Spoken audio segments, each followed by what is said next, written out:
Ке доцнат февруарските плати на најмалку 60.000 работници. Стопанството оставено на неажурноста на пратениците. Законското решение се уште не е ставено ниту на дневен ред, па кој знае кога ќе биде усвоено во законодавниот дом. Бизнисот со апел до пратениците час поскоро да ги изгласаат економските закони.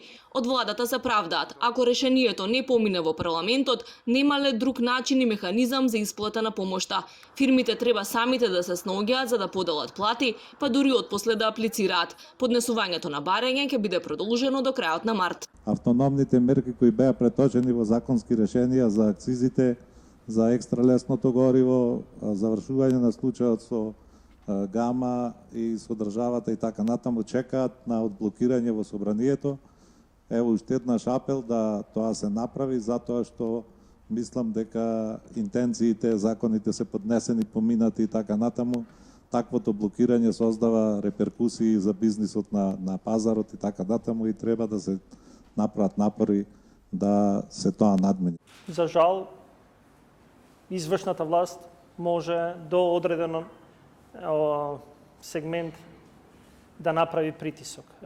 Собранието е независно, пратениците и пратеничките групи одлучуваат кога ќе направат кворум за да собранието го едноставно прави тоа што би требало да го прави. За да има пари за финансиска помош на стопанството, владата ќе се задолжува со нова еврообврзница. Неофицијално таа ќе тежи 700 милиони евра.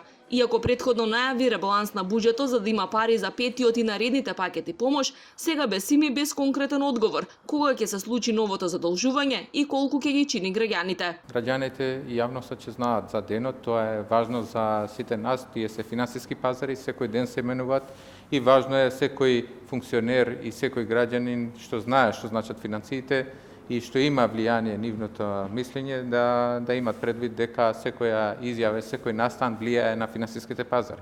На најавите за ново издавање еврообврзница бурно реагираше и опозицијата. Лидерот на ВМРО ДПМН Мицкоски прашува зошто владата планира повторно на овој начин да позајмува пари, кога 2 милиарди евро од минатата година не биле потрошени за да му се помогне на народот. Обвини за ново задолжување за нова кражба на граѓаните.